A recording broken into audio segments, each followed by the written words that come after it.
మగాళ్లకు డ్వాక్రా సంఘాలు, రుణాలు, అర్హతలు. డ్వాక్రా సంఘాలు ఇప్పటివరకు మహిళలకే పరిమితం. ఇక నుంచి పురుషులకు డ్వాక్రా సంఘాలు ఏర్పాటు అవుతున్నాయి. మహిళా సంఘాలకు ఇచ్చిన విధంగానే ఆర్థిక ప్రోత్సాహకాలు ఇచ్చేలా విధి విధానాలు ఖరారు చేస్తున్నారు. పొదుపు సంఘాల వారీగా పురుషులు తమ స్వయం ఉపాధి పొందేలా ఈ నిర్ణయం రూపకల్పన చేశారు. రాష్ట్రంలో విజయవాడ, విశాఖలో ఏప్రిల్లో ఈ పురుష డ్వాక్రా సంఘాలను ప్రారంభించనున్నారు. ఇప్పటికే 1000 సంఘాలు ఏర్పాటు దిశగా రంగం సిద్ధమైంది. 25 నగరాల్లో అమలు జాతీయ పట్టణ జీవనోపాధుల మిషన్ 2.0 కార్యక్రమంలో దేశవ్యాప్తంగా 25 నగరాల్లో పురుషులతో పొదుపు సంఘాల ఏర్పాటుకు కేంద్ర ప్రభుత్వం నిర్ణయించింది.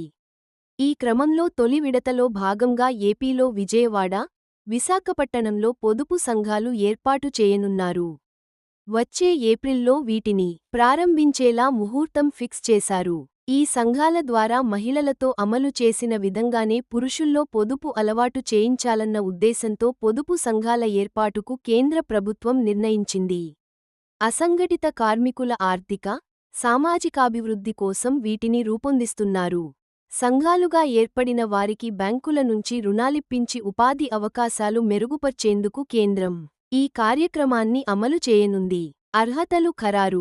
ఈ సంఘాల ఏర్పాటులో భవన నిర్మాణ పనులపై ఆధారపడే కార్మికులు, జొమాటో వంటి సంస్థల తరపున ఆహారం, కూరగాయలు, నిత్యావసర సరఫరా చేసే గిగ్ కార్మికులు, ఆటో, రిక్షా, తోపుడు బళ్ల కార్మికులు, వృద్ధులు, పిల్లల సంరక్షణ కేంద్రాల్లో, ఇళ్లలో పనిచేసేవారు, వీధుల్లో చెత్త సేకరించే కార్మికులు పురుషుల పొదుపు సంఘాల్లో చేరేందుకు అర్హులుగా ప్రభుత్వం పేర్కొంది.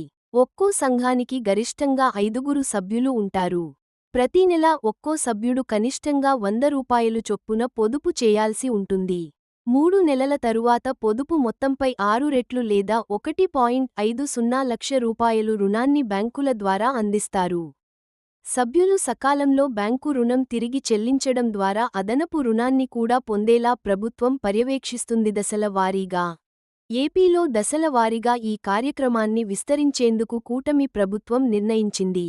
రెండో విడతలో అనకాపల్లి, కాకినాడ, ఏలూరు, అంబేడ్కర్ కోనసీమ, ఎన్టీఆర్, కృష్ణా, గుంటూరు, నెల్లూరు, తిరుపతి, కర్నూలు జిల్లాల్లో సంఘాలు ఏర్పాటు చేయాలని భావిస్తోంది.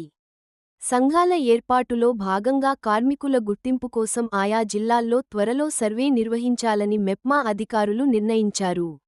సభ్యులకు ఇచ్చిన రుణ మొత్తాన్ని తమ కుటుంబ, వృత్తి అవసరాల కోసం, ఉపాధి అవకాశాల కోసం వాడుకునే వెసులుబాటు కల్పించారు. పురుష డ్వాక్రా సంఘాల ఏర్పాటు పైన సానుకూల స్పందన కనిపిస్తున్నట్లు అధికారులు చెబుతున్నారు.